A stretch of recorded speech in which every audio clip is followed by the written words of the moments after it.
22 फरवरी को NCLT court में date था। और आपको ये भी पता है कि पिछली बार 17 जनवरी को जो डेट था उसमें कोर्ट ने खास करके लिखित में रजिस्ट्री को आदेश किया था कि ओम प्रकाश धानुका को ट्रेस करके कोर्ट में उपस्थित रखा जाए। आप देख रहे हैं कि धानुका आपका सीतामढ़ी और रीगा में घूम रहा है। इससे नियति आपको समझ में आ गई होगी।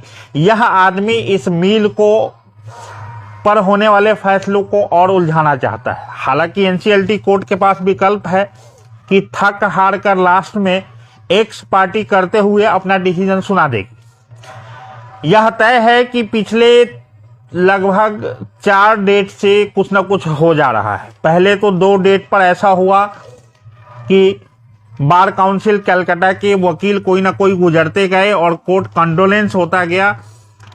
इससे पिछली बार जनवरी के डेट में कोर्ट ने पूरा मन बना लिया था कि अपना फैसला सुना दे, मिल बीड पे चढ़ जाए, मिल की बिक्री हो जाए और कोई वास्तविक मालिक इसको खरीद कर चलाए। तो पिछले डेट पर धानुका फरार रहा। आज अभी इस बार भी आप देख लीजिए कि आज जहां ओम प्रकाश धानुका को एनसीएलटी कोर्ट में होना चाहिए था, कोर्ट के निर्देश के बाद भी यह आदमी फरार होकर बार बार रीगा की तरफ आ रहा है। संभव हो कि इसकी निगाहें कहीं ना कहीं सिक्योरिटी ऑफिसर से सेटिंग करके कुछ कबाड़ या कोई मशीन बेचने की हो, कुछ उठा कर ले जाने की हो। इसलिए रीगा के लोगों को विशेष करके सतर्क रहने की जरूरत है, क्योंकि ऐसे में जहां ओम प्रकाश धानुका को कोर्ट में होना चाहिए था,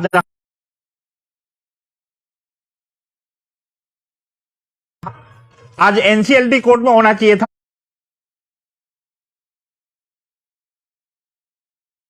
वही आदमी यहां घूम रहा है। बहाने हैं कि मैं यहां लोकल केसेस में तारीख पे आया हूं। अरे यहां तो तू बेल करा चुका है भाई, यहां क्या कर रहा है? तुमको तो वहां होना चाहिए था कलकत्ता में। अगर किसान मजदूर की वास्तव में कोई चिंता होती तो तुम्हें तो एनसीएलटी कोर्ट में प्रेजेंट होकर बजाते जो भी निर्णय होता कोर्ट का स्वीकार करना था। और तुम आज यहां रीगा में घूम रहे हो, मतलब तुम उस कोर्ट से फरार हो। तुम्हें किसान और मजदूर की इतनी चिंता होती तो तुम किसान मजदूर को इतना परेशान करते ही नहीं। तुम्हें अगर इस क्षेत्र की इतनी चिंता होती तो अपने बेटे को तमाम संपत्ति दे नहीं देते कि जाओ तुम मिल का पैसा निकाल निकाल कर ले जाकर दुबई में मॉल खोलो और ऐश करो। इस आदमी पे पहले यहां केस हुआ। केस इसलिए हुआ कि किसानों को पेमेंट के बदले उसके नाम से केसीसी कराकर उसे बैंक का कर्जेदार बना दिया था। वो तो चलिए अपने न्याय सिस्टम के संबंध में कुछ कह नहीं सकता, टिप्पणी करना न्यायालय के संबंध में ठीक नहीं होगा। अन्यथा यह आदमी आज बाहर घूम ही नहीं रहा होता, ये जेल के सलाखों के पीछे होता। लेकिन दुर्भाग्य है कि यह हमारे बीच है, जेल के जाने से बच चुका है, बच गया है, अब तक तो बचते ही रहा है और निश्चित रूप से बेल कराकर बाहर है। हालांकि सरकार का अपना कहना है कि हमने एनसीएलटी कोर्ट में पक्ष रखते हुए यह बताया है कि यह हम सरकार की तरफ से कोई मदद नहीं करने जा रहे हैं इस व्यक्ति को, क्योंकि यह आदमी जो है अब विश्वास पात्र नहीं है। टरबाइन के लिए मिला हुआ पैसा से पुराना टरबाइन खरीद कर बाकी अंतर का पैसा लेकर भाग गया था कलकत्ता। किसान और मजदूरों को तो चंपत लगा ही चुका है, साथ ही 135 करोड़ से ज्यादा देनदारी बैंक ऑफ इंडिया क्या है, यूनियन बैंक का है। ऐसे में ये मिल जितना जल्दी बिकेगा उतना ही जल्दी चालू होने के चांसेस हैं। आज देखते हैं अंततः कोर्ट ने क्या किया है। लिखित ऑर्डर अभी कोर्ट का आया नहीं है, लेकिन ये तय है कि कोर्ट आज इस प्रक्रिया को आगे बढ़ा देगी और निश्चित रूप से ये कोई ना कोई बिडर को बेच दिया जाएगा। मिल का बिकना ही क्षेत्र के लिए भला हो सकता है, भले की बात हो सकती है, क्योंकि मिल जो है ये कबाड़ी में नहीं बिक सकता। 20 साल तक जब तक कोई मिल बंद नहीं रहे तब तक उसको स्क्रैप सर्टिफिकेट नहीं मिलता है, और जब तक स्क्रैप सर्टिफिकेट नहीं मिले तब तक कबाड़े के रेट में नहीं, बल्कि ये इसके जो परिसंपत्ति हैं, एसेट्स हैं, उसकी एक वैल्यूएशन लगेगी। वैल्यूएशन रिजोल्यूशनल प्रोफेशनल जो आरपी होते हैं नीरज जैन, उनके तरफ से पूरा तैयार होगा। सीओसी जो कमिटी ऑफ क्रेडिटर्स होता है उसके द्वारा अप्रूव होगा और निश्चित रूप से सेबी को एक कॉपी जाती है और ये मिल का बिड होगा, क्योंकि स्टॉक एक्सचेंज पे लिस्टेड कंपनी है। और ऐसे में हम उम्मीद करते हैं आज एनसीएलटी कोर्ट से हमें बहुत ही फेवरेबल खबर आने की उम्मीद है। इस लाइव का एकमात्र मकसद यही है कि हम तथ्यों को समझें। तथ्य यहाँ पर यह है कि अब यह मिल न केवल धनुका के हाथ से निकल चुका है, बल्कि ये मिल किसी वास्तविक बिडर के पास जाएगा और ये मिल चालू होने के पूरे आसार हैं। नहीं चालू होने वाली कोई बात अगर हो सकती है तो केवल इतना ही है कि इसको अटकाया जा रहा है। कभी धनुका फरार हो गया, कभी एनसीएलटी कोर्ट में नहीं जाता। पिछली बार का मैं ऑर्डर डाला भी था, नेट पे अवेलेबल भी है, नेट पे, और मेरे फेसबुक व्हाट्सएप पे भी आपको मिल जाएगा, जिसमें क्लियर इंस्ट्रक्शन था कि स्पीड पोस्ट किया जाए, कॉल किया जाए, रजिस्ट्री किया जाए, मेल किया जाए, लेकिन अगली डेट पर ओम प्रकाश धनुका को कोर्ट में उपस्थित रखा जाए। लेकिन देख लीजिए यह आदमी कितना बड़ा झूठा है कि आज रीगा में घूम रहा है, आज सीतामढ़ी में घूम रहा है। आज इसको कलकत्ता होना चाहिए था। अगर थोड़ी सी भी चिंता इसको मिल का, मिल से जुड़े मजदूर के लिए, मिल से जुड़े किसान के लिए, मिल से जुड़े क्षेत्र के लिए, खुद रीगा मिल के लिए अगर इसे थोड़ी भी चिंता होती तो न्याय प्रक्रिया का पालन करते हुए आज एनसीएलटी कोर्ट में होता, यहाँ किसी पत्रकार को बाइट नहीं दे रहा होता। ये साबित करने की कोशिश है कि मैं यहाँ लोकल केस में आ गया था इसलिए एनसीएलटी कोर्ट में नहीं जा पाया, जबकि यहाँ चल रहे आपराधिक प्रकरण में अपराधी है वो, और निश्चित रूप से यहाँ तो जमानत पे है।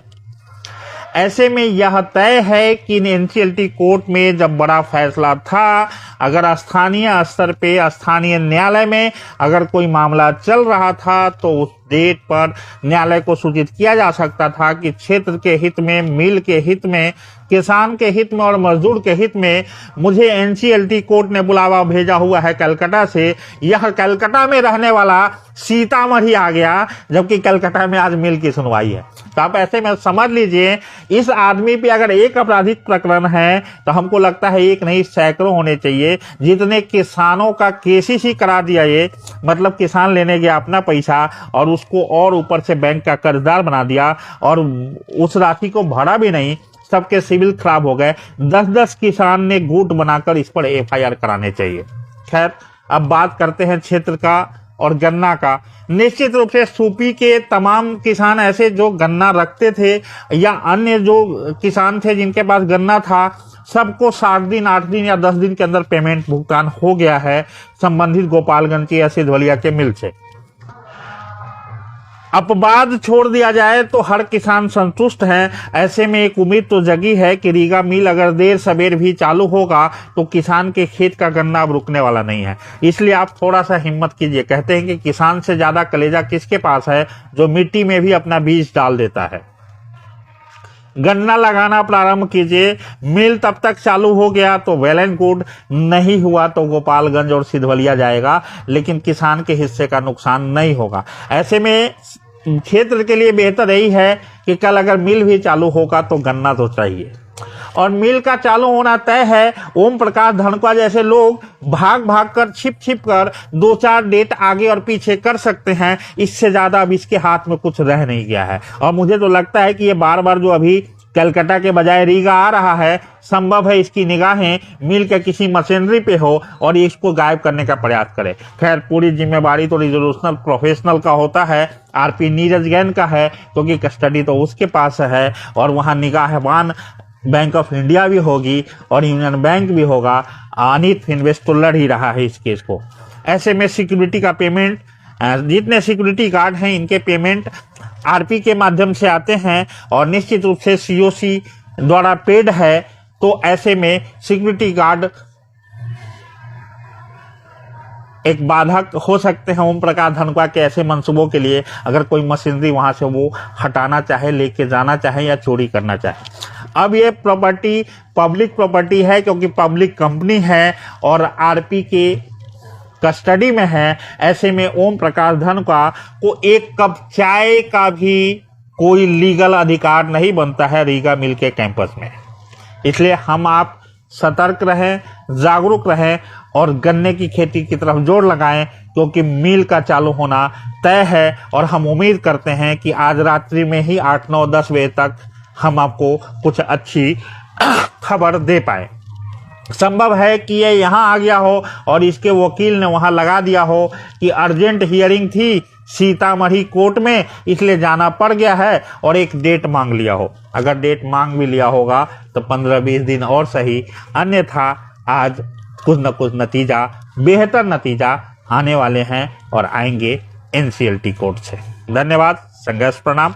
जब तक रीगा मिल चालू नहीं हो जाता, इससे संबंधित तमाम पहलुओं पर पैनी नजर रखे हुए मैं संजय संघर्ष सिंह आपको अवगत कराते रहूंगा। सुबह से बहुत सारे मैसेज और कॉल आए, लोगों ने कहा कि 22 फरवरी है, एनसीएलटी में क्या हुआ।